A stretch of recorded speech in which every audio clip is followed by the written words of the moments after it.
제17회 제주포럼에 참석해주신 여러분 반갑습니다. 지금부터 회복탄력적 공급망 재편을 위한 한아세안 파트너십의 미래 세션을 시작하겠습니다. 본 행사는 동시통역이 제공되며 통역을 원하시는 분들께서는 자리에 놓여있는 수신기를 착용하시기 바랍니다. 한국어 채널은 1번, 영어는 2번입니다. 감사합니다. 그럼 이번 세션의 진행을 맡아주실 좌장님을 소개해드리겠습니다. 이번 세션의 좌장을 맡아주신 김성환 이사장님입니다. 이사장님께서는 전 외교통상부 장관을 역임하셨으며 현재 동아시아재단 이사장직을 맡고 계십니다. Ladies and gentlemen, welcome to the 17th Jeju Forum. Thank you for joining us today for the future of the ROK, ASEAN partnership for building a resilient supply chain. Simultaneous interpretation is available for this session. For service in Korean, set your device on channel 1. For English, select channel 2. Now I would like to hand over the stage to Kim Song-han, Chairman of East Asia Foundation, who will moderate this session. Everyone, please welcome Chairman Kim Song-han.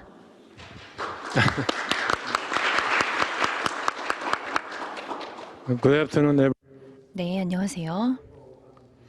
오늘 이렇게 시간 내서 와주셔서 정말 감사드립니다. 모두 환영합니다. 저희 패널 분들도 환영드립니다.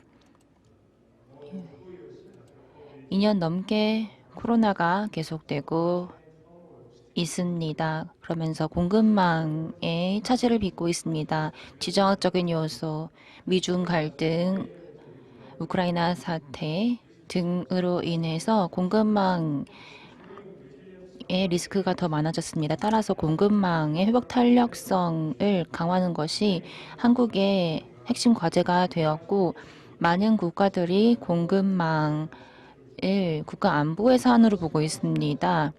일박자들이 말하는 것처럼 공급망의 패러다임이 바뀌고 있습니다. 시간의 문제에서 사례의 문제, 케이스의 문제로 바뀌고 있습니다. 미중 갈등이 계속 심화되고 있습니다. 미국은 IPEF를 5월에 발표했습니다. 이에 대응해서 중국은 RCEP을 강화하겠다라고 했습니다. 더 종합적인 CPTPP도 관련되어 있습니다. 이러한 상황에서 아세안이 공급망에 있어서 중요하게 떠오르고 있습니다. 공급망에서의 아세안의 전략적인 역할이 중요해지고 있습니다. 오늘 이 세션에서는 어떻게 하면 활발하고 회복 탄력적인 공급망을 아태이 지역에서 만들지, 미중 갈등 속에서 어떻게 할지, 한국과 아세안 사이의 파트너십을 공급망 측면에서 어떻게 강화할지에 대해서 이야기를 나눠보도록 하겠습니다. 오늘 정말 훌륭한 분들을 모셨습니다. 제 왼쪽에 계신 분, 유명희 박사님이십니다. 한국의 무역 장관을 역임하셨고, 무역 장관, 첫 여성 장관이셨습니다. 임기 동안 무역 장관 역임하시면서 한국 FTA 네트워크를 강화해 주셨습니다. 특히 아세안과의 관계 강화해 주셨습니다. RCEP 그리고 경제 파트너십 협정을 인도네시아, 캄보디아와 함께 체결했고, 한국, 필리핀 협상도 이끌어 주셨습니다. 또 정부 고문으로서 국제, 경제, 무역 정책에 대한 고문 역할도 해주고 계십니다. 그리고 또 옆에 계신 분은 저희 인도네시아 대사직을 지내신 김창범 대사님이십니다. EU, 벨기에에서도 대사직을 해주셨고, 새로 만들어진 전략문화연구센터에서 고문 역할을 해주고 계십니다. 그리고 저희 램봉 장관님 온라인으로 함께 해주시고 계신데요. 인도네시아에서 무역 장관직을 지내셨고 투자 조율 쪽을 담당해 주시고 있습니다. 램봉 장관님 파이낸스 쪽에서 모건 스탠리 도이치뱅크에서 커리어를 쌓으시다가 이제 인터내셔널 전략연구소 런던에서 일하셨고 또 PT 자야코에서도 많은 기여를 해주셨습니다. 컨실리언스 폴리시의 대표이십니다. 싱가포르에 있는 곳이고요. 마지막으로 저희 데보라 박사님, 아시아 무역센터의 창립자이자 대표이십니다. 아시아 비즈니스 트레이드 협회의 회장직을 맡고 계시고 또 고문으로서도 활동해 주시고 뉴질랜드 에이펙 스터디 센터 그리고 싱가포르의 산업 학회에도 함께 해주고 계십니다. 네 분 모두 박수로 환영해 주시기 바랍니다. 그럼 이제 본격적으로 시작하려고 하는데 IPEF에 대한 질문을 먼저 던져보겠습니다. 먼저 시간이 허락된다면 일단 저희 패널 분들께 먼저 질문을 드리고 시간이 된다면 저희 플로어에서도 질문을 받겠습니다. 먼저 저희 김 대사님과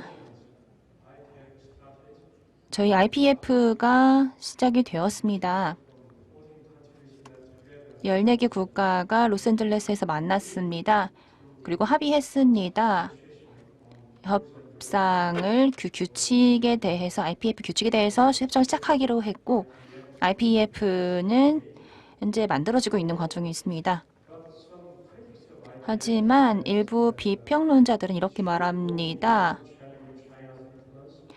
중국을 견제하는 것 그 이상으로 가서 기능적인 경제 블록을 만들고 모든 참여국에게 혜택을 주어야 한다라는 이야기가 나오고 있습니다. 이런 점에서 김 대사님, 앨럼스 박사님 어떻게 생각하시나요?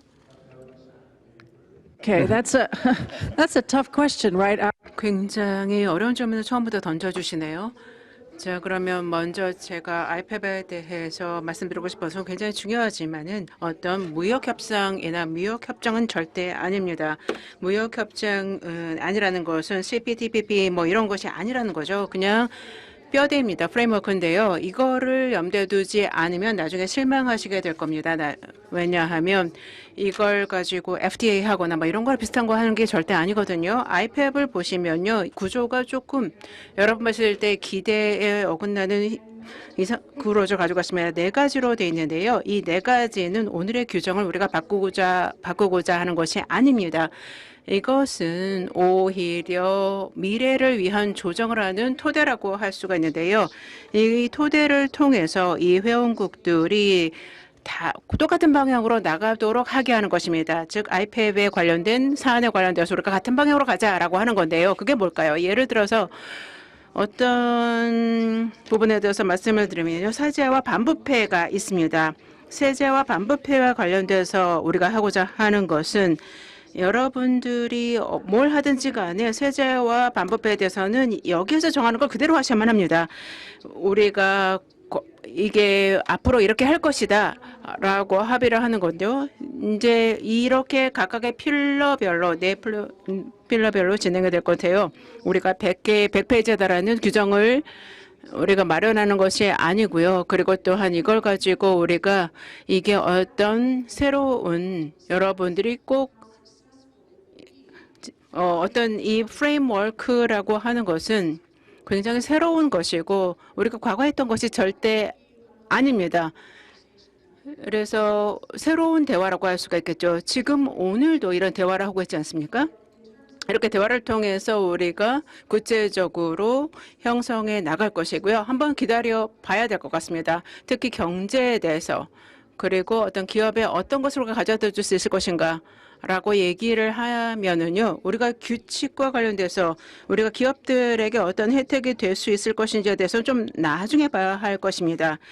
우리가 먼저 얘기를 할 것은요, 제품이나 서비스나 뭐 지적재산권이나 뭐 이런 거에 대한 얘기를 안 합니다. 이러한 무역에 관한 얘기를 안 할 것이고요. 디지털에 대한, 노동에 대한, 환경에 대한, 그리고 또한 공급망에 대해서 얘기를 할 것입니다. 그리고 필수적인 뭐 상품에 대한 얘기 몇 가지만 있을 것이고요. 따라서 절대로 경제 협약이 아니다라는 것을, 협정이 아니다라는 것을 이해해 주시기 바랍니다. How about you? 네, 정말 설명을 너무 잘해 주셨습니다. 김 대사님 어떠세요? 네, 감사합니다. 제가 답변을 드리기 전에 먼저 정말 감사의 말씀을 저희 주최 측에 드리겠습니다. 저희 동아시아 재단의 김성환 이사장님 정말 감사드립니다. 이런 중요한 세션을 마련해 주셨습니다. 엘람스 박사님도 방금 전반적으로 IPF가 뭔지에 대해서 설명을 너무 잘해 주셨는데요. 말씀해 주신 것처럼 아직 초기 단계입니다. 지금 발전을 하고 있는 과정입니다. 그리고 뭐 FTA 같은 우리가 원래 알던 그런 협정이 아닙니다. 지난주 처음으로 직접 IPF의 장관 회의가 로스앤젤레스에서 오프라인으로 열렸습니다. 처음으로 열린 회의였습니다. 따라서 전체 프로세스의 이제 시작이 불과하다라고 말씀드리겠습니다. 전체적인 아웃라인, 뭐 협상의 목표 그런 부분이 앞으로 논의를 하면서 나올 것이고 많은 논의를 앞으로 1년, 2년 동안 이루어질 것입니다. 미국 정부가 이 과정을 전반적인 일반 원칙을 마무리 짓는 걸 내년까지 하자. 에이펙을 내년에 열게 되는데 그 전까지 하자라는 목표를 제시했습니다. 그럼 이제 한 1년 정도 시간이 있을 텐데요. 몇 가지 요소 고려해야 합니다. IPF를 볼 때 고려해야 될 요소가 있는데요. 첫 번째로 기대치에 대한 갭이 있습니다. 약간만 있다라고 하기 조금 애매할 것 같은데요. 좀 많다라고 할 수 있겠는데요. 아마 그렇게 생각하지 않는 분들도 있으시겠지만 어떤 기대치와 실제에 있어서 차이가 있습니다. 어떤 공통점일까요? 그런 것들 우선순위와 관심사항에 대해서 격차가 있습니다. 기대를 하는 부분, 미국과 파트너 국가들의 기대사항이 조금 다르다고 보겠습니다. 왜냐하면 신흥국 같은 경우에 아세안 국가도 포함이 되는데 7개 국가가 있죠. 10개 아세안 국가 중에서 7개 국가가 지금 포함이 되어 있는데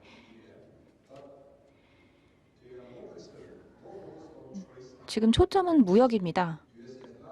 물론 미국이 힌트라고 할까요? 뭐 인센티브나 시장의 접근성에 대한 그런 도구 이런 부분에 대해서 조금 힌트를 주지 않았는데 아세안 국가에서는 사실 무역 쪽에서 기대를 많이 하고 있습니다. 어떤 시장 접근성에 대해서 혜택을 주지 않을까 이런 기대를 하고 있습니다. 또 다음으로는 아직 우려사항이 있습니다.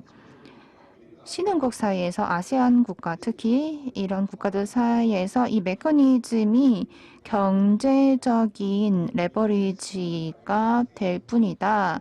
미국만 이득을 본다. 미국만 활용하게 될 것이다. 라는 우려의 목소리가 있고 결국 미국의 이득을 위한 그런 시스템이 아닌가 라는 우려가 나오고 있기 때문에 이런 부분도 저희가 고려를 하면서 IPF를 바라봐야 하지 않을까라고 생각합니다.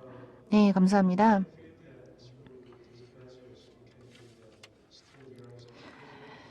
말씀하신 것처럼 많은 우려사항도 있고 여러 가지 기대사항의 격차도 있는데요. 방금 질문하신 부분, 답변하신 부분과 관련되어 있는 질문이 또 될 것 같습니다. 저희 램봉 장관님도 그렇고 지금 RCEP에 참여를 해주셨는데 중국에서는 RCEP하고 미국에서는 IPF를 하고 있는데요. IPF하고 RCEP 같이 갈 수 있을까요? 저희 유 교수님 먼저. Thank you. As 제가 처음으로 이렇게 발언을 하게 됐는데요. 먼저 감사를 드리고자 합니다. 조직위원회 그리고 또한 김 좌장님께 감사를 드립니다. 이렇게 의미 있는 행사를 하고 또한 적절한 주제를 선정해 주셔서 감사합니다. 공급망에 관한 우리가 얘기를 하고 있는데 정말 적절한 주제라고 생각을 합니다. 제가 답을 드리자면 IPEF와 RCEP이 같이 공존할 수 있을까? 저는 그렇게 생각을 합니다. 이 RCEP과 IPEF가 다시 같이 공존할 수 있을 것으로 생각하고 보완할 수 있다고 생각합니다. 왜냐하면 IPEF는 즉 인도태평양 경제 프레임워크에서는 RCEP에서 하지 못했던 것을 처리할 수 있죠. 공급망 같은 그리고 공급망 회복력 같은 문제를 여기 우리가 해결하는 데 도움이 될 수 있다고 생각합니다. 불확실할 때는 이 공급 문제가 심각하죠. 이에 대해서 조금만 더 자세하게 말씀드리도록 하겠습니다. RCEP은요. 이거는요. 이 지역에 있어서 영내 포괄적 경제 동반자 협정은 아세안이 주도적으로 추진하고 있는 것입니다. 아세안이 주도고요. 한국도 포함이 돼 있고 그리고 또한 한국이 트레이드 미니스터가 여기 서명을 했습니다. 따라서 이 RCEP 같은 경우에는 상품의 흐름 그리고 투자의 흐름도 이 지역에서도 원활하게 돌아갈 수 있게 될 것이라고 생각을 하고 그리고 또한 기업들이 공급망을 구축하는 데 있어서도 도움이 줄 수 있을 것이라고 생각합니다. 이 아세안 지역 전역에 걸쳐서요. 그러나 RCEP 협정을 한번 보시면 코로나 이전에 우리가 체결한 것입니다. 99%가 이 협정들이 예를 들어서 기술이나 법과 관련되어서 몇 가지만 제외하고 대부분은요 다 이미 코로나 사태가 발생하기 전에 체결이 된 것입니다. 그래서 제가 협상 테이블에 앉아서 참가를 할 때 공급망 회복 가능성, 회복력 같은 것은 저희들이 논의한 주제에 포함되지도 않았습니다. 근데 이제 보시면 이제 우리 현실이 다 달라졌죠. 여러 가지 도전 상황도 코로나 때문에 다 달라졌습니다. 아까 말씀하신 것처럼 여러 가지 요소들이 있는데 요소 자체가 정치적인 긴장이나 미중 간의 전략적인 갈등 관계, 코로나 그리고 러시아의 우크라이나 침범과 같은 그러한 문제들이 부상을 했고 그리고 또한 중국의 제로 코로나 정책 이러한 요소들이 다 공급망 정책에 영향을 미칩니다. 따라서 정부나 기업들이 다시 생각을 하게 됐고 공급망에 대해서 새로운 시각으로 고민을 하게 됐죠. 그래서 IPEF는 이 공급망 유연성 문제를 해결하는 데 도움이 될 수 있다고 생각하고 그리고 반면 RCEP은 시장 접근권을 제공해 줄 것입니다. 그래서 상품과 서비스 그리고 투자의 흐름이 원활하게 돌아갈 수 있는 데 도움이 될 것이라고 생각하고 그런 면에 있어서 양립할 수 있다고 생각을 합니다. 그렇게 말씀을 드렸는데요. 아까 그 두 분이 얘기하신 것처럼 아직은 모릅니다. IPEF의 미래가 어떤 식으로 펼쳐질 것인지 우리는 모르죠. 저는 희망하기를 IPEF가 아주 장기적으로 지속될 수 있고 그리고 상호 호혜적인 그리고 혜택을 가져다주는 그런 토대가 되기를 바랍니다. 그래서 21세기의 경제 문제를 해결하는 데 도움이 되는 그러한 프레임워크가 되기를 희망합니다. 네, 정말 감사드립니다. 이렇게 답변을 들으니 굉장히 안심이 됩니다. IPF와 RCEP이 공존할 수 있다라고 해주셨는데 그런 거 저희가 기대를 했었죠. 램봉 장관이 어떠세요? 동의하시나요? 어떻게 생각하시나요? 네, 감사드립니다.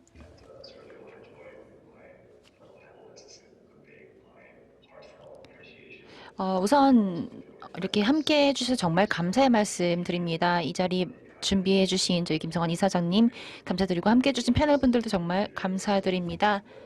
직접 가고 싶었지만 그렇지 못해서 아쉬운 마음이죠. 온라인으로나마 이렇게 함께 하고 있습니다.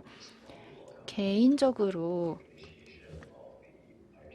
IPF를 정말 환영합니다. 개인적으로는 물론 논란의 여지가 있지만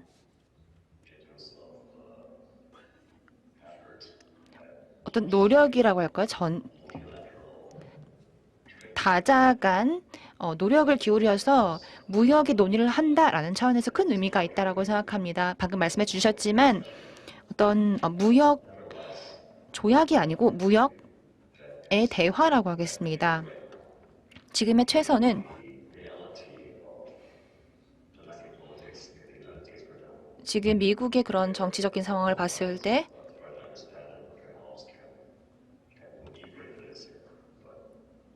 최선은 무엇일까요? 저희 미국의 양당을 볼까요? 어떤 당이든 무역을 중요하게 생각하고 있습니다. 따라서 IPF가 보여주는 건 미국이 지금 할 수 있는 걸 보여주고 있다고 생각합니다.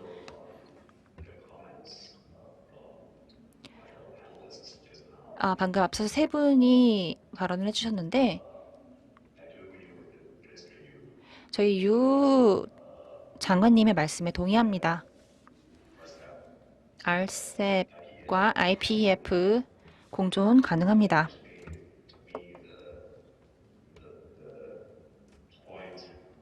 그리고 저한테 더 조금 다가왔다라는 부분은 저희 이 세계가 정말 빠르게 바뀌었습니다. RCEP 체결 이후에도 정말 많이 바뀌었습니다. 그래서 조금 새로운 게 필요하다라는 부분에 조금 새로운 걸 체결할 필요가 있다라는 부분에 동의합니다. 새로운 이슈에 대해서 새로운 합의를 하는 것이 필요하다라고 생각합니다. RCEP 같은 경우엔 2011년에 시작되었습니다. 하지만 그리고 2012년에 런치가 되었습니다. 이게 10년밖에 안 되는데 굉장히 오래된 느낌이어서 완전히 다른 세상 같은 느낌이 듭니다. 정말 흥미로운 사실은 저희 김 대사님이 말씀해 주신 것처럼 아직 조금 우려의 사항이 있습니다. IPF의 어젠다를 보면 굉장히 서구적입니다. 미국에 치우쳐져 있습니다. 예를 들어서 반부패, 또 탈세를 최소화한다. 이런 부분, 이런 어젠다들이 사실 다른 무역협정에서는 RCEP 같은 곳에서는 그렇게 큰 부분이 아닙니다. CPTPP도 마찬가지겠죠. 따라서 어떤 새로운 그런 프레임워크가 아닐까. 미국 정부가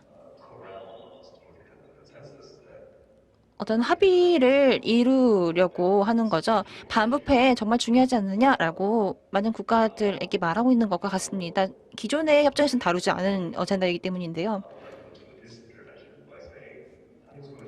조금 마무리를 하자면 사실 진실성이 가장 중요하다고 생각합니다.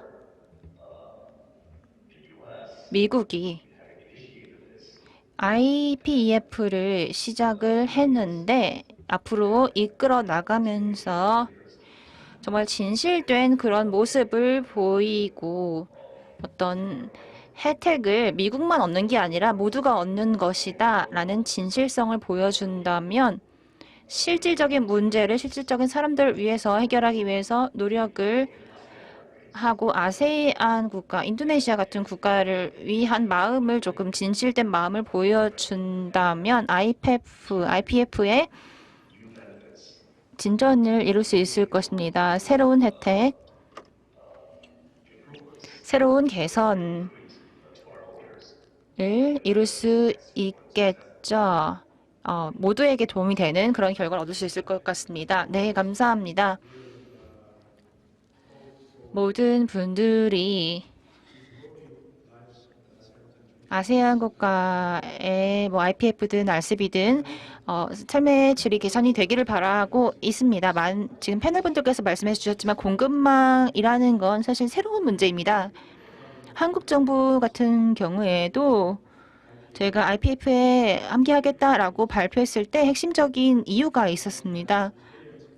왜냐? 바로 회복 탄력적인 공급망을 원하기 때문이었습니다. 김 대사님.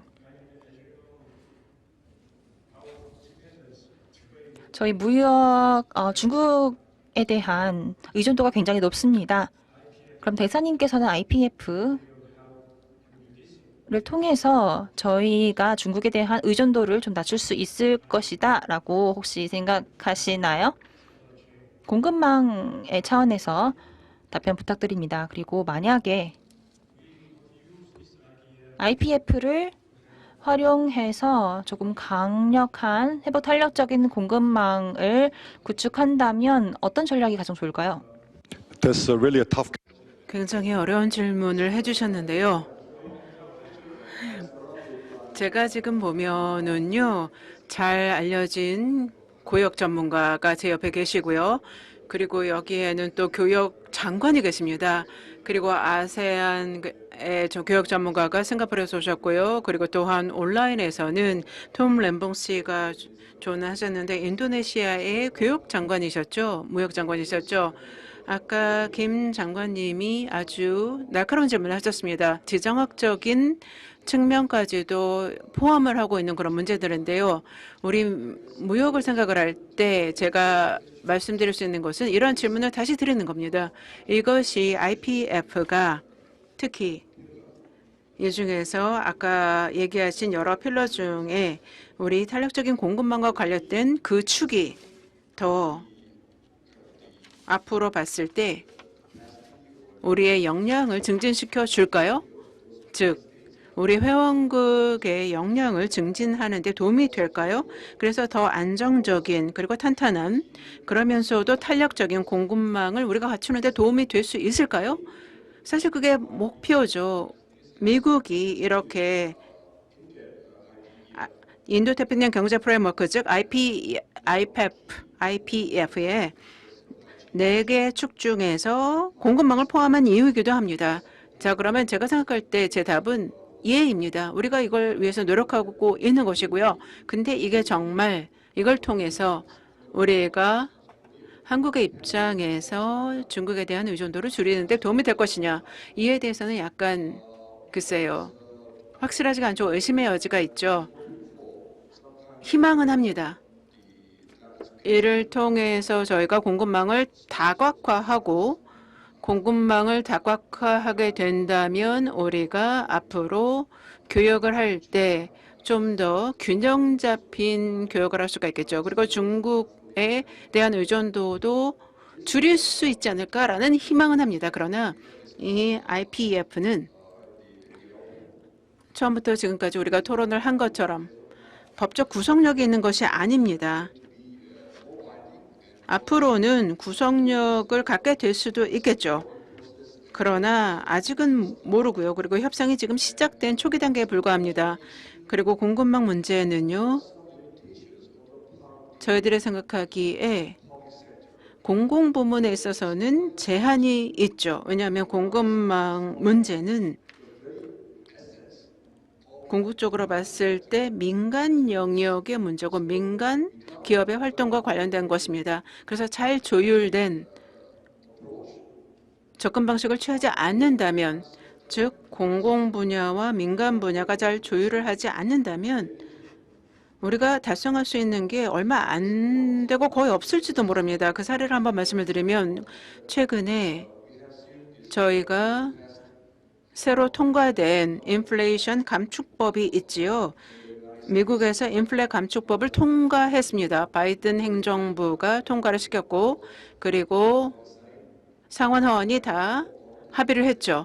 그래서 인플레 감축법이 통과가 됐습니다. 그런데 이것이 결국에는 전기 자동차 중에 북미에서 생산된 곳에 혜택을 주게 된 것이죠.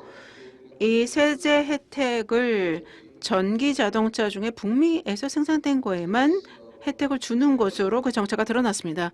이걸 봤을 때 이거는 정당하지 않는 거죠. 경쟁의 토대가 흔들리고 있습니다. 그리고 우리가 공급망에 대한 협력을 얘기할 때 그 기본적인 원칙을 위반하는 것이라고 생각을 합니다. 그리고 민간 업체의 입장에서 봤을 때 최근에 보여줄 수 있는 좋은 사례라고 하는 것이죠. 즉 어떤 걸 하든지 간에 우리가 이게 제한이나 한계가 있을 수 있을 것이다. 그리고 또한 일관성이 결여되어 있구나라는 걸 볼 수가 있었습니다. 즉 공공 분야와 민간 분야의 어떤 간극도 있고 그리고 민간 분야가 바라는 것을 충분히 공공 분야에서 지원을 해주지 못하고 있는 것 같습니다. 그러면 동의학 전문가가 첨언해 주시겠습니까? With you that 네, 동의합니다. 미국 조금 더 생각을 해야 합니다. 어떻게 하면 서로에게 혜택이 될까, 도움이 될까, 미국만 혜택을 얻는 게 아니라 상대방에게도 혜택을 줄 수 있는 방법을 생각을 해야겠죠. 그런 부분에서 방금 저희 김 대사님이 말씀하신 부분 정말 동의합니다. 그럼 램봉 장관님, 제가 말씀드렸지만 한국 정부가 이제 IPF에 함께 하겠다라고 했을 때 공급망 얘기를 했는데 인도네시아는 IPF에 하면서 어떤 기대를 하고 있나요? 네, 질문 감사합니다.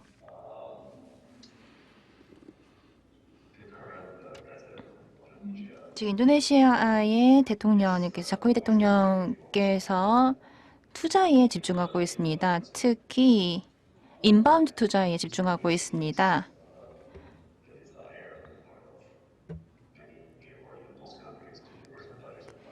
많은 국가들이 사실 공급망을 다변화하려고 하고 있습니다.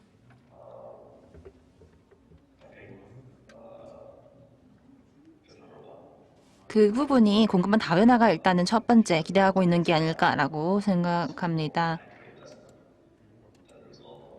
그리고 또 투자적인 측면에서 약간 저희 중국도 그렇고 너무 과도하게 의존하는 부분을 조금 줄이면서 다변화하려고 하고 있고요.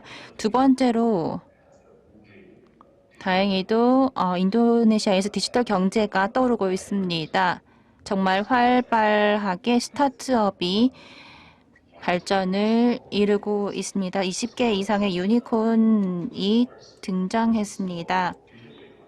디지털 경제가 인도네시아 정말로 중요합니다.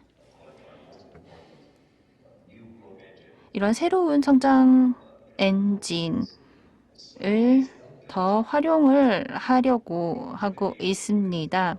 그런 점에서 IPF에 함께하고 특히 미국과 함께해서 데이터 정책, 어떤 사이버 보안이라든지 그리고 정보와 데이터 그리고 연결성의 흐름의 자유를 보장하려고 하는 것도 목적 중에 하나인 것 같습니다. 디지털 경제가 그래서 두 번째의 기대 사항이 아닐까라고 생각합니다. 어떤 디지털의 생태계, 기술 기업, 스타트업의 생태계를 만들어주겠다라는 목적이 있습니다. 네, 답변 감사드립니다. 유니콘 기업이 20개나 있군요. 디지털 경제가 붐을 이루고 있고요. 네, 그렇게 보면 확실히 이해가 됩니다. 왜 인도네시아가 IPF에 함께하는지 확실히 이해가 되는 부분입니다.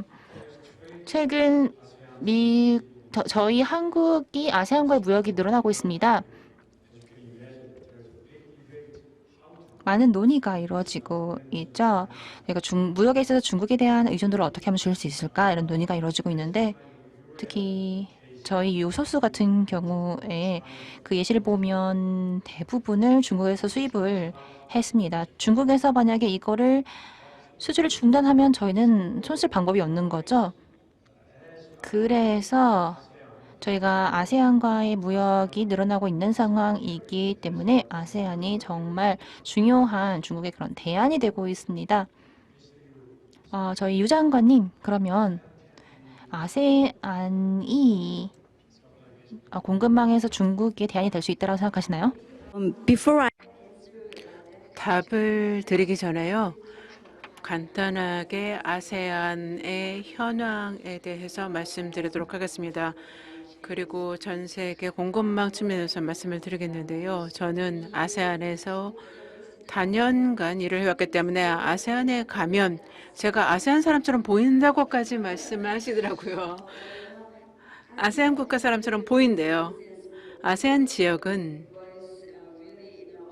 가장 중요한 성장 시장입니다. 인구 측면에서 봤을 때 6억 7천만 명이 살고 있고요. 그리고 이분의 3분의 2가 근로 연령입니다. 즉 청년들이라는 얘기죠. 그리고 또한 GDP 같은 경우에 37억 달러에 3,600만 달러에 달하고요.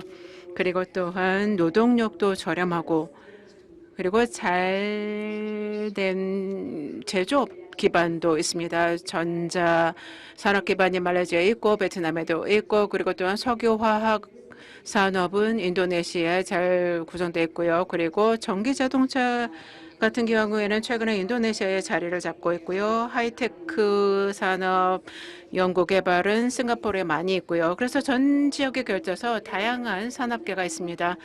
한국과 아세안 같은 경우에는 더 협력을 할 수 있는 분야가 굉장히 가능성이 많은 것이죠. 이렇게 말씀을 드렸기 때문에 몇 가지만 말씀을 드리도록 하겠습니다. 그리고 질문에 대한 답도 드릴 텐데요. 이러한 잠재력이 있음에도 불구하고 제가 말씀드릴 수 있는 것은 아직까지는 중국을 단기간 내에 대체하는 역할을 하기는 힘들 것이라고 생각을 합니다. 어떤 공급망에 있어서 하룻밤 내에 대체할 수는 없을 것 같습니다. 사실 중국은요, 아세안이나 한국에 있어서 가장 큰 교역국입니다. 한국과 같은 경우에는 중국과의 무역이 25% 차지하고 있고요. 아세안과 같은 경우에도 20% 이상이 중국과의 교역입니다. 즉 양국 다 중국과의 교역 의존도가 굉장히 높다는 것이죠. 또 하룻밤새 이 관계를 역전시킬 수는 없습니다. 다른 곳으로 바꿀 수는 없는 것이죠. 각각의 산업계의 성격에 따라서 그리고 제품이나 기업의 성격에 따라서 우리가 이러한 중국과의 교역을 최대한 활용해야 할 것이고요. 그러면서 동시에 제가 두 번째 말씀을 드리도록 하겠습니다. 중국에 대한 교역이 20에서 25%로 되는데 이것은 굉장히 위험한 것입니다. 어떤 단일 국가의 교역에 이렇게 많이 의존되고 있다는 것은 특히 공급망과 관련해서 굉장히 위험한 것이죠.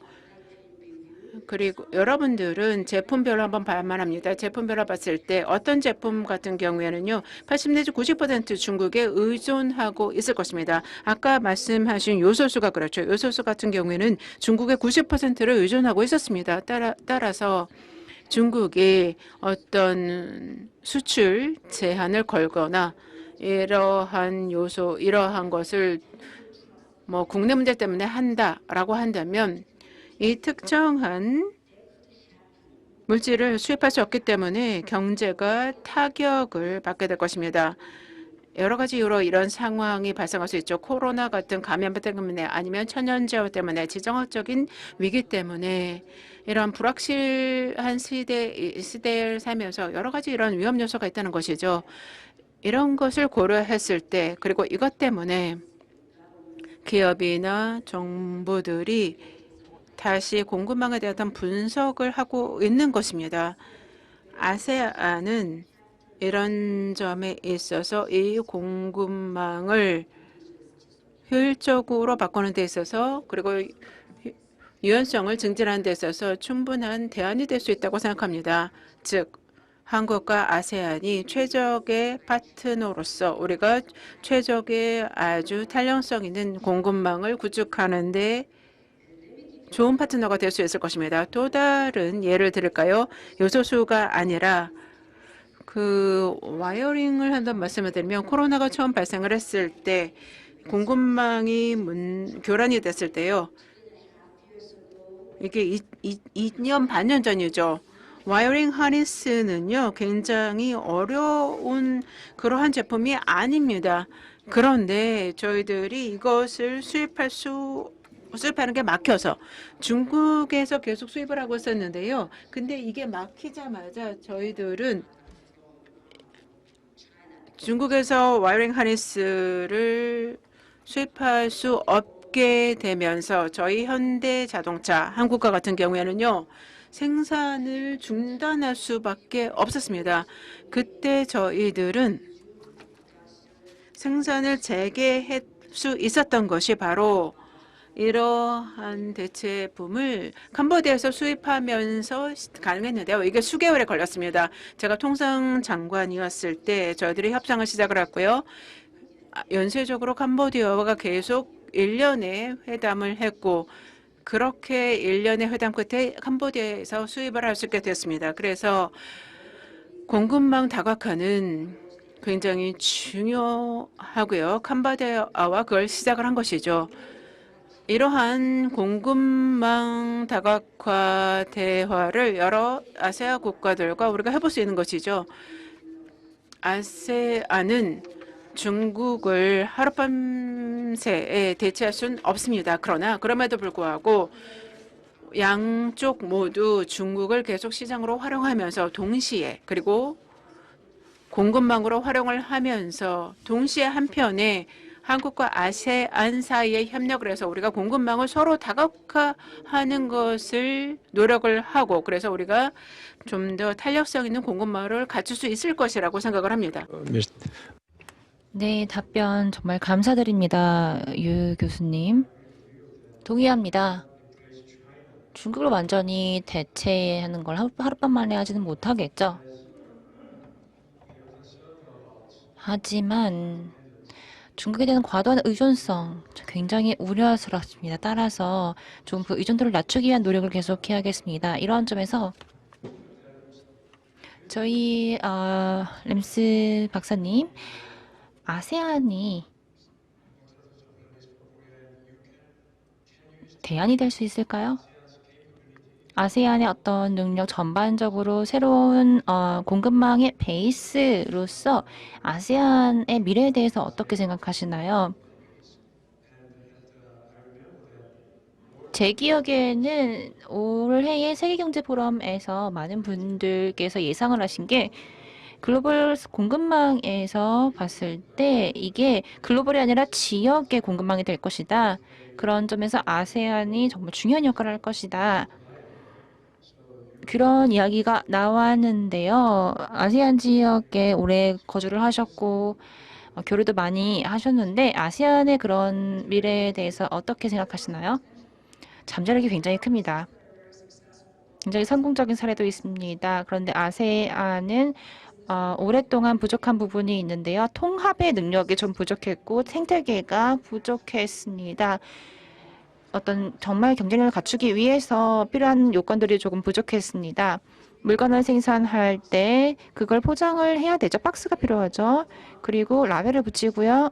그다음에 트럭이 박스를 받아서 항구로 효율적으로 보내야 합니다. 그리고 물류의 인프라가 그 박스를 옮겨줍니다.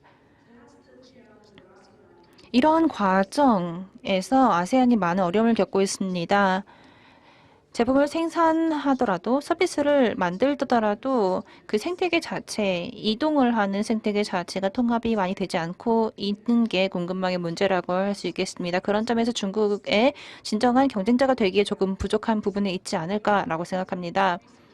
세 가지 제안을 하고 싶습니다. 그럼 뭘 해야 할까요? 첫 번째로는 RCEP을 이행해야 합니다. 회사들에게 무엇이 필요할까요? 상품, 서비스, 투자에 대한 액세스가 필요합니다. 아이디어를 보호해야 하고 디지털 규칙이나 어떤 통관 규칙 이런 것들이 있어야지 새로운 기술이 보호가 됩니다. 그런 게 모두 RCEP에 있습니다. 그래서 RCEP을 이행을 해야 되겠습니다. 그래서 많은 시장이 RCEP을 사용하고 있습니다. 한국이 중요한 역할을 통해서 그런 이행을 하는 데 있어서 능력 배양 프로젝트라든지 민관 프로젝트 이런 것들이 많기 때문에 RCEP을 이행할 때 활용할 수 있겠습니다. 두 번째로는 RCEP이 처음에 초안이 됐을 때 사실 공급망에 대해서 초점을 맞추진 않았습니다. 어떻게 보면 좋은 일이죠.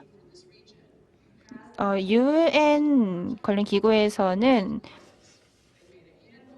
핸드북도 만들고 어떤 교육 자료도 만들었고 또 초안을 만들었습니다. 어떤 트레이드, 무역과 관련된 위기를 극복하기 위해서 어떤 게 필요한지 가이드라인을 쭉 만들었는데요. 그런 것들도 활용할 수 있겠습니다. 어떤 것이 위기인가, 어떻게 해결할 수 있는지, 중요한 상품과 서비스는 무엇인지 그런 것들을 RCEP에 적용해 보면 어떨까요? 그렇게 한다면 새로운 위기에 대한 그런 우려사항도 많이 해결이 될 것 같습니다. 세 번째로는 한국은 반드시 꼭 이 기회를 놓쳐서는 안 됩니다. CPTPP에 반드시 조인을 해야 합니다. 많은 기업들 위기일 때도 위기가 아닐 때도 반드시 고품질의 무역 협정에 조인을 해야 됩니다. 모든 제품, 투자, 서비스가 오픈이 됩니다. CPTPP만 그걸 해줍니다. 현재 한국은 그런 걸 할 수 있지 않을까라고 생각합니다. 공급망을 다변화한다라고 할 때 이런 것들을 반드시 우선순위에 둬야 합니다. 기업에게 정말 도움이 되는 부분이고 그런 것들 활용을 적극적으로 해서 프레임워크로 해서 공급망을 다변화할 수 있을 것이라고 생각합니다. 세 번째입니다. RCEP을 이행하고요. 두 번째로는 그런 위기 시기에 그런 가이드라인을 RCEP에 포함을 시키고 세 번째로는 CPTPP에 조인을 하는 겁니다. 특히 정부가 기업을 도와서 이러한 회복 탄력적인 공급망을 만들 수 있습니다. 정부가 그걸 공급망을 만드는 게 아니고 기업이 하기 때문인데요. 그래서 정부가 조금 좋은 환경을 만들어주면 되지 않을까. 좋은 기회가 있고 이제 앞으로 또 많이 활용해야 되는 기회도 있는데요. 네, 감사합니다. 제안 감사드립니다. 저희 유 교수님처럼 이제 아세안에 잠재력이 있다. 그렇기 때문에 그 잠재력을 어떻게 하면 현실로 만들 수 있을지에 대해서도 제안을 해주셨는데요. 사실 아세안 같은 경우에는 우리가 아세안이라고 하면 항상 자연자원이 많다라는 이야기를 많이 하는데요. 제가 램봉 장관님께 질문을 드리고 싶습니다. 어제였나요? 아니면 그제였나요? 정말 놀라운 뉴스를 들었습니다. 인도네시아가 러시아에 석유를 수입하기로 했다고요? 들으셨나요? 인도네시아는 석유 수출 국가라고 들었는데 왜 러시아에서 이거를 수입을 하시는 거죠? 생산량이 줄어들어서인가요? 어떤 이유일까요? Mr. Kim. 맞습니다. 정확하게 지적하셨는데요. 저희 국가는 전 세계적으로 봤을 때 석유와 가스에 투자에 있어서 비우호적인 그런 환경에 처해져 있습니다. 왜냐하면 석유 생산이 굉장히 줄어들고 있거든요. 그래서 수입국으로 전환이 됐습니다. 과거엔 수출국이었습니다. 10년, 15년 전에는 수출을 했죠. 이제는 수입국이 됐습니다. 가스도 마찬가지고요. 가스도 수입을 하게 됐습니다. 지난 15년, 10년 동안 가스를 수입해 왔습니다. 저희들은 아주 급격하게 이 적자가 늘어나고 있습니다. 에너지 교역의 적자가 늘어나고 있는데요. 특히 여기 보시면은 수소, 탄소와 관련돼서 그 석탄에 관련돼서는 전체적인 수출을 많이 하고 있고요. 에너지와 관련돼서는 석탄을 수출을 많이 하고 있기 때문에 도움이 되고 있지만 그리고 또한 팜오일도 수출을 하고 있습니다. 그래서 바이오디젤 원료가 되고 있는 것이죠. 그래서 그 부분에서는 에너지 수출하고 있기 때문에 에너지 교역에 있어서 어느 정도 균형을 잡곤 있지만 석유와 가스를 수입하고 있습니다. 자, 질문을 하셨기 때문에 제가 생각을 해보면 아까 대사님이 말씀하셨던 지정학적인 문제를 생각하지 않을 수가 없는데요. 공급망과 관련된 지정학적인 문제죠. 중국과 관련돼서 우리가 에너지 교역 그리고 러시아 석유를 우리가 또 수입을 하고 그런 걸 다 감안하면 이게 질문을 하지 않을 수밖에 없는 그런 상황인데요. 궁극적으로 경제활동, 통상활동은 궁극적으로 국가 정책성과 분리할 수가 없습니다. 우리가 어떤 사회를 지향할까요?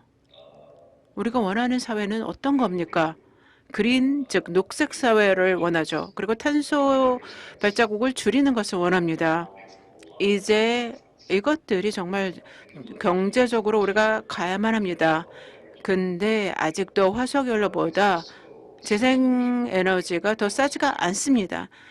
동시에 이건 또 사회적인 문제죠. 우리의 지구를 위해서 우리가 궁극적으로 윤리적으로 사회적으로 옳은 행동을 우리가 해야 되는데요.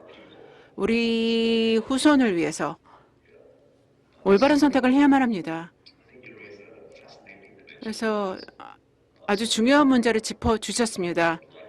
지금요 공급망 문제 얘기를 했고 그리고 또한 뭐 교육 문제 이런 것들을 경제 관점에서 살펴보았죠. 그러나 사회적인 측면 그리고 윤리적인 도덕적인 측면을 간과할 수가 없습니다. 저는 개인적으로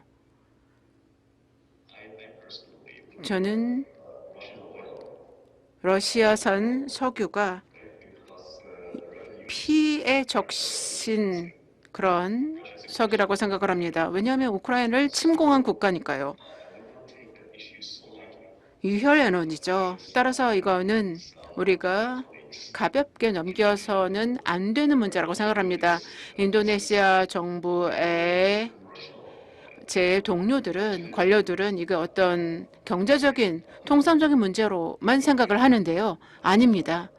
제 생각에는 교역 문제도 우리의 가치관도 반영이 돼야 된다고 생각을 합니다. 우리의 의지요. 그런 것도 반영이 돼야 된다고 생각을 하는데요. 반부패도 그런 의미에서 그리고 어떤 세제와 관련된 부패 문제도 우리가 같이 해결을 해야 되는데요. 다른 국가와 교역을 할 때 이런 문제가 뭐 동서를 막론하고 우리가 고려해야 될 문제라고 생각합니다. 윤리, 도덕적인, 사회적인 측면을 절대로 간과하면 안 된다고 생각합니다. 우리의 교역이 얼마나 많은 오염 물질을 그리고 얼마나 부패되어 있는지 우리 공급망도 마찬가지로 얼마나 부패된 건 아닌지 봐야만 합니다. 우리 공급망을 유연하게 그리고 또한 효과적으로 효율적으로 만들어야겠지만 그리고 환경적으로 친화적으로 만들어야 되고 그리고 또한 수자원이나 공기와 관련돼서 오염이 줄어드는 방식으로 공해가 줄어드는 방식으로 돼야 되고요. 궁극적으로는 윤리적인 문제입니다. 네, 정말 중요한 부분, 사회적으로 도덕적인 부분 말씀해 주셨습니다. 거기까지는 저희가 오늘 얘기를 많이 안 하는 자리이긴 하지만 나중에 제가 한번 무역과 저희 통상에 대해서 또 다른 세션을 만들어서 그런 얘기를 하는 것도 괜찮을 것 같습니다. 저희 이 자리는 공급망과 한 아세안의 그런 협력이 될 텐데요. 그렇다면 어떻게 우리가 협력을 잘 만들 수 있을까요?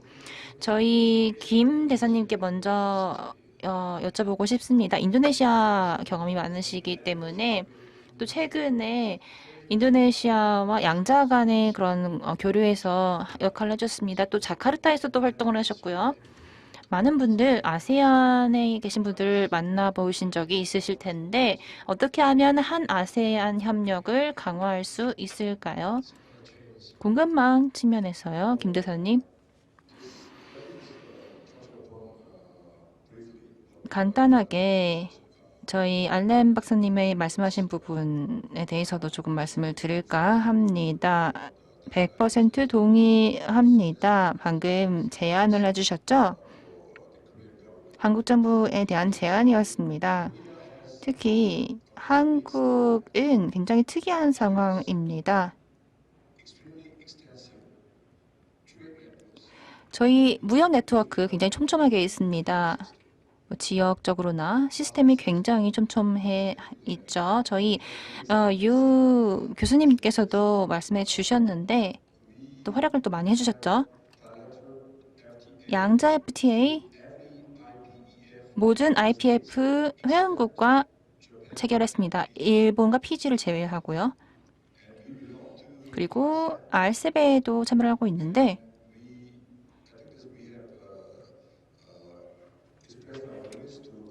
또 저희가 CPTPP도 가입을 하겠다라고 의지를 밝혔습니다. 그리고 아직도 3자 FTA 저희 한중일 FTA를 아직 진행하고 있죠.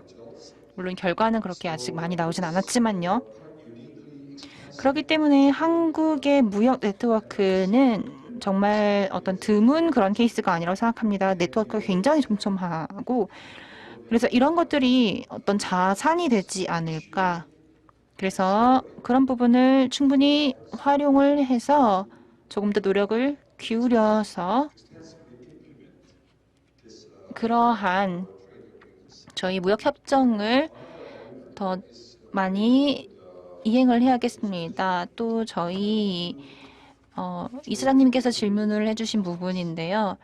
파트너와 함께합니다. 아세안도 포함이 되겠죠. 능력 배양이나 기술적인 지원, 노하우 공유, 인프라 건축까지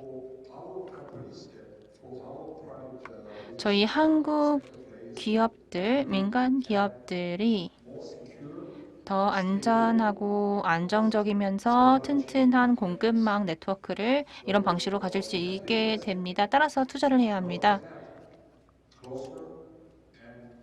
더 긴밀한 잘 조율된 네트워크를 아시안 파트너와 갖기 위해서는 노력이 더 필요합니다. 마지막으로 한 가지 이슈가 있습니다.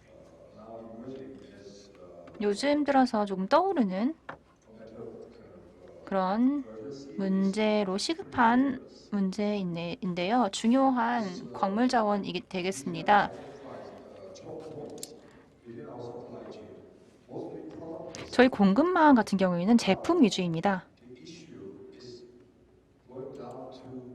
그런데 이제 제품이 아니라 광물의 문제가 되었는데요. 중요한 광물들 20개에서 30개 정도 코발트, 니켈, 리튬 이런 광물들 정말 중요한 자원으로 하이테크 산업과 제품에 필수적입니다. 그런 에너지나 이런 첨단 제품들, 산업들 반드시 이런 광물이 필요합니다. 그런데 그런 중요한 광물을 수입하는 데 있어서 중국이 너무 많이 의존하고 있습니다. 그렇다면 이 문제를 어떻게 해결할 수 있을까요? 이게 우리의 과제입니다. 문제를 해결하기 위해서는 새로운 솔루션과 새로운 아이디어와 논의의 메커니즘을 아세안 파트너와 함께 구축해야 한다고 생각합니다. 특히 인도네시아, 필리핀, 베트남과 함께 협력하는 게 중요합니다. 그런 노력을 하지 않는다면 결국에는 갇히게 될 겁니다. 정말 어려운 상황이 직면하게 될 겁니다. 가까운 시일 내에요. 네, 감사합니다. 저희 유 교수님 혹시 추가하실 말씀 있으실까요? Although 제가 아까 말씀해 주신 것 중에 몇 가지만 첨언하도록 하겠습니다. FTA에 대해서 말씀을 드리며 이거는 살아있는 문서죠. 협약입니다. 예를 들어서 협력에 관한 장이 있습니다. 그래서 여기에 같이 있는 프로젝트도 우리가 추가할 수가 있고요. 한국과 아세안 사이에 한국과 아세안의 FTA가 체결돼 있는데요. 근데 또한 개별 국가, 예를 들어서 한국, 인도네시아, 한국, 싱가포르 간의 디지털 교역 협정도 있고요. 그리고 한국과 필리핀 간의 FTA도 체결됐고, 코리아, 한국과 캄보디아, 한국과 베트남 간의 어떤 양자 FTA가 체결돼 있습니다. 따라서 저희들의 실행에 관해서 한번 말씀을 드리면 실행을 가속화하기 위해서는 협력 프로젝트가 많이 진행이 되고 있지요. 그래서 실행이 되고 있습니다. 그래서 이거를 우리가 각각의 프로젝트를 지역의 FTA와 같이 잘 진행하기만 한다면 가속화될 수 있다고 생각하고요. FTA 협약에 추가를 해서 말씀드리고 싶은 것은, 또 강조하고 싶은 것은, 우리의 이 공급망 탄력력을 구축하기 데 있어서 미래 산업에 대해서 더 강화해야만 합니다. 아까 중요한 광물 산업 얘기를 하셨는데요. 그리고 요소수 얘기가 나왔고요. 한국이 중국에 과도하게 의존이 해서 요소 수입이 어렸을 때요. 나중에 인도네시아와 MOU를 체결했고 베트남과도 MOU를 체결했습니다. 덕분에 이제 요소수 수입이 안정화됐죠. 이 두 개 국가와 MOU를 체결해서 안정화시킬 수 있었습니다. 그러나 이게 끝이 아닙니다. 뭐 요소수건, 뭐 원료건, 광물이건 여러 부분에 있어서 우리가 신흥 중요한 분야, 특히 전기자동차와 같은 분야에 대해서 협력을 강화해야 되는데요. 현대자동차 같은 경우에는 전기자동차 공장, 그리고 LG 에너지 솔루션도 마찬가지로 배터리 기업들이 강화를 하고 있죠. 현대 같은 경우에는 R&D 혁신센터를 싱가포르에 세웠습니다. 그래서 우리 모빌리티를, 그리고 미래 자동차에 대한 연구를 진행을 하고 있죠. 따라서 전 지역에 걸쳐서 우리가 생태계를 활용할 수 있어야만 합니다. 이 지역의 생태계를 활용해서 미래의 자동차 산업을 강화하는 데 활용해야 된다고 생각을 하고요. 공급망과 관련돼서 우리가 협력하는 부분에서 말씀을 드리면 이 협력을 강화해서 앞으로 미래를 위한 산업에 도움이 될 수 있도록 해야 될 것입니다. 좀 더 광범위한 얘기를 한번 말씀을 드리면요. 공급망과 관련된 협력에 관련돼서 한 가지 더 말씀을 드리면 제안이라고 할 수가 있는데요. 우리 미래 협력을 위한 제안을 드리도록 합니다. 그래서 탄력적인 공급망을 개선하기 위한 제안인데요. 좀 아까 대사님이 말씀드린 내용을 반복하는 면도 있지만 우리가 공급망에 관련돼서 꼭 두 가지만 더 말씀을 드리겠습니다. 공급망은, 그리고 공급망의 탄력적을 위한 협력은 결국 민간 업체의 의사결정에 달려 있습니다. 이게 정부 간 협력이건 아니면 이것이 우리가 IPF에 대한 협상이건 공급망 탄력성을 달성하기 위해서는 우리가 대가를 지불해야 되죠. 예를 들어서 리어셔링도 필요하고, 그리고 여러 원천에서 우리가 소싱을 한다라고 한다면 대가를 치러야만 합니다. 따라서 이에 대한 대가를 치를 준비가 되어 있는지 민간 업체가 결정을 해야 되는 것이죠. 따라서 민간 업체가 이런 과정에 참여를 하도록 이끌어야만 합니다. 한국과 아세안 간에, 그리고 IPF의 논의 과정에서 반드시 민간 업체가 참여하도록 해야만 합니다. 그래야만 민간 업체의 상황을 반영할 수가 있는 것이죠. 이게 중요하다고 생각을 하고요. 두 번째로 말씀드리고 싶은 것은 오늘날 우리가 목도하고 있는 것은 보호주의가 등장하고 있습니다. 탄력적 공급망을 구축하는 미명하에 보호주의가 다시 부상하고 있는 것이죠. 따라서 이것을 생각을 했을 때 우리가 신중해야 된다고 생각합니다. 탄력적 공급망이 보호주의의 부상과 연계되지 않도록 우리 아세안과 한국은 탄력적 공급망을 구축하기 위해서 같이 노력을 해야 되는데요. 지금까지 경제적인 성공을 거둘 수 있었던 것은 우리가 개방을 했기 때문입니다. 투자와 교역에 개방을 했기 때문이죠. 따라서 이러한 개방주의를 계속 유지해야만 합니다. 이 탄력적 공급망을 달성하려고 하는 노력이 보호주의로 이어지게 해서는 절대로 안 되고요. 탄력적인 공급망을 우리가 확보하되 열린 그리고 개방적인 교역은 계속 유지하도록 계속 노력을 해야 될 것입니다. 이것을 강조하고 싶었습니다. Jump in. Yeah, sure. 네, 저도 한마디 해도 될까요? 방금 말씀하신 부분에 제가 너무 동의를 해서요. 저희 유 교수님 정말 중요한 이야기를 해주셨습니다. 반드시 교육을 해야 합니다. 저희 국민들에게 교육을 해야 합니다. 회복 탄력성이 어떤 자립은 아니다. 많은 경우 자립으로 되는 경우가 있는데요. 자립을 할 경우에는 공급망이 더 약해집니다. 더 취약해지는 거죠. 예를 들어서 미국이 최근에 위기를 겪었습니다. 분유 위기였는데요. 자립을 분유에 있어서 이루었습니다. 그런데 문제는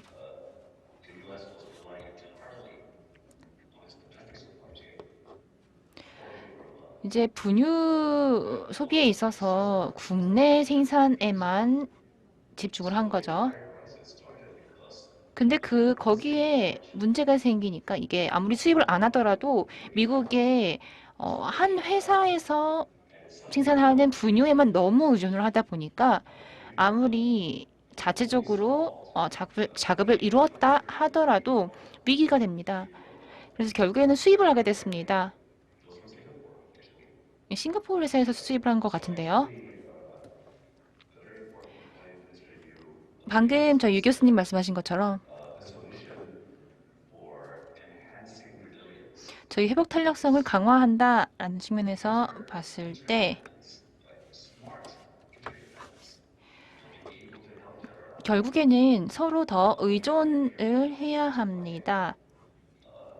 그래서 자체적으로 공급망에 어떤 이상이 생겼을 때 의존을 하는 그런 상황이어야지 서로 도움을 줄 수 있겠죠. 많은 정책 입안자분들이 어떻게 보면 조금 자국주의적인 무역주의적인 그런 스탠스를 취하고 계십니다. 하지만 그렇게 될 경우 상황이 더 악화되게 됩니다.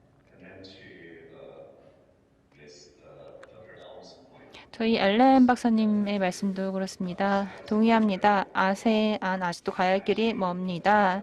중국만큼 어떤 대안이 되기 위해서는 유통이라든지 어떤 생태계를 만드는 부분, 클러스터 자체를 좋은 환경 만드는 부분에서 부족합니다.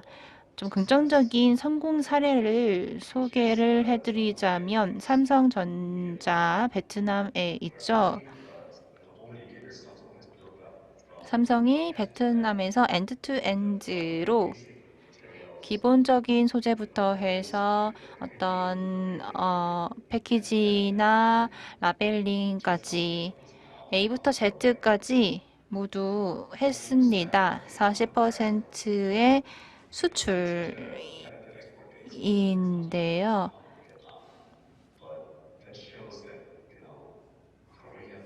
한국의 기업들이 이렇게 좋은 사례를, 모범 사례를 만들 수 있다는 걸 보여줬습니다. 다른 국가에서도 마찬가지로 할 수 있고요. 그리고 마지막으로 축하드립니다. 저희 김 대사님 그리고 유 교수님, 한국이 정말 성공했습니다. 정말 축하해야 할 일이죠.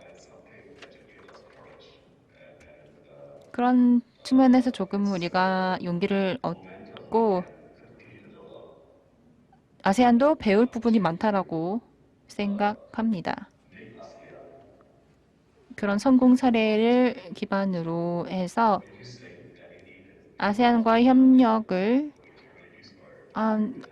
협력해서 중국에 대한 그런 과도한 의존도도 낮출 수 있지 않을까라고 생각합니다. 네, 감사합니다. 좀 고백을 드리자면 지금 한국 분들 두 분한테서 한국에 대한 이야기를 들었고, 저희가 국수주의적이면 하면 안 되지 않습니까? 그래서 한국 분들에게 한국 얘기만 묻고 이렇게 하기보다는 이제 서로 나라를 바꿔가면서 이게 좋은 이야기를 해주셔서 정말로 감사드리고, 마지막으로 엘렘스 박사님, 아세안에 대해서 또 이야기를 조금 들어볼까요? 저희 제안을 또 해주셨는데, 그러면 어떻게 하면 아세안과 한국의 협력을 어떻게 하면 강화할 수 있을까요? 저희 공급망 외에도 전체적인 교역 측면에서요. 아까 예를 주셨는데요. 삼성 공장이 아주 흥미로운 사례라고 생각합니다. 왜냐하면 정말 우리가 기뻤거든요. 삼성이 성공적으로 할 수 있었고, 그리고 베트남도 잘했고, 그리고 이것에 대해서 우리가 충분히 효과를 누릴 수 있다고 생각하십니다. 근데 40%의 수출이 한 기업에 의존하고 있습니다. 이것도 문제죠. 그래서 다른 각도에서 이것도 문제라고 생각하기 때문에 살펴봐야 된다고 생각을 합니다. 근데 제가 생각을 할 때 또 삼성이 처음부터 끝까지 모든 공급망을 책임지는 것이 아니라 우리가 특히 베트남 회사가 담당하게 하면 어떨까요? 그래서 공급망의 일부를 담당하게, 이걸 다 사내에서 다 한 기업이 처리하는 것이 아니라 현지 기업들과 같이 협력을 하는 게 어떨까 생각을 합니다. 그냥 한국과 한 기업에만 의존하는 게 아니라 다른 기업들과 한다면 다분할 수 있겠죠. 그리고 이러한 성공 사례를 통해서 배울 수 있을 것이라고 생각합니다. 그리고 또한 이러한 역량이 점점 더 잘할 것이고, 그리고 이러한 체인 안에서 많은 기업들이 잘하게 된다면, 그러면 그 외에 다른 기업들과도 또 협력이 더 강화될 수 있을 것이고, 그래서 이러한 이행이 가능하다면, 그러한 이행이 될 수 있다면 좋겠지만 그게 쉽진 않죠. 왜냐하면 이제 처음부터 이제 투자가 이루어져야 되는데, 이러한 역량을 구축하는 것 자체가 쉽게 이루어지는 건 아닐 것이고, 그리고 기술 이전하는 것도 직간접적으로 기술을 이전해야 되는데 그것도 쉬운 것이 아닐 것입니다. 그리고 생태계를 구축하는 것도 쉽지가 않은 것이죠. 따라서 아세안과 같은 경우에 처음에 초기 단계는 이게 위협으로 느껴질 수 있을 것입니다. 외국 업계가 들어와서, 특히 외국 인재가 들어와서, 그리고 외국 투자가 누적 투자가 들어와서 이게 뭔가를 한다라고 한다면 위협으로 느낄 수도 있죠. 근데 우리가 정치인 입장에서 봤을 때 이것을 우리가 허용해야만 한다라는 거 결정하기가 어렵거든요. 근데 이러한 투자를 가지고 활용을 해서 이러한 생태계를 만들어낸다. 그것도 좋은데요. 이게 마지막으로 우리가 원하는 것은 이러한 생태계를 활용을 해서 결국은 현지화를 이룩하는 거죠. 근데 이게 쉬운 것은 아닙니다. 이러한 이행이 다 쉽게 이루어질 수 있는 것은 아니고요. 따라서 아세안 같은 경우에 유념하셔야 될 것이, 그리고 이 패널에 참여해서 정말 기쁘게 생각을 하는데, 이러한 과정은 고통스러울 것입니다. 그리고 어려울 거예요. 그러나 궁극적으로 여러분들이 성장하는 데 도움이 될 것입니다. 이러한 사례가 아시아에서도 발생할 수 있고요. 그리고 이러한 사례들이 굉장히 많죠. 따라서 아세안 국가들은 잊지 마시기 바랍니다. 이것이 바로 이러한 통업이라고 하는 플랫폼을 통해서 우리가 혜택을 누릴 수가 있다. 지금 보시면 수십 년 동안 이런 과정을 묵도하셨을 텐데요. 그러나 경제적인 압박이 있는 상황에서 어떤 입장을 유지하기가 쉬운 것은 아닙니다. 그러나 중요한 것을 잊지 마시기 바랍니다. 이게 왜 우리에게 중요한지, 이것이 이 국가에 그리고 또한 지역 그리고 또한 더 크게 봤을 때 우리 전 세계에 왜 중요한 것인지에 대한 그러한 어떤 근본을 기억하시기 바랍니다. 지금 여시 보시면 여러분이 그 어떤 안락한 범위에서 벗어나서 개발을 해야만 우리가 얻을 수 있는 것이 있지요. 이것이 우리가 가치망에서 그냥 올라가는 것이 아니라 개발을 하는 데 있어서 발전하는 데 있어서 각각의 부문에 있어서 경쟁력을 가진 기업을 키우는 과정이라고 생각하시면 좋겠습니다. Spent much of our time. 네, 저희 시간이 많이 지났고 5분밖에 남지 않았습니다. 그럼 저희 마무리하기 전에 혹시 저희 플로어에 계신 분들 중에서 질문이 있으실까요? 이제 저희 온라인으로 함께 해주고 계신 램봉 장관님께도 질문하셔도 됩니다. 질문이 혹시 없을까요? 저희 패널분들께서 설명을 너무 잘 하셔서 이제 다 이해를 하셔서 질문이 없으신 걸까요? 네. 그러면 저희 5분이 아직 남기는 했지만 오늘 저희 세션 여기까지 해도 괜찮을 것 같습니다. 다시 한번 저희 함께 해주신 패널분들 램봉 저희 장관님 그리고 귀빈 여러분 모두 정말 감사드립니다.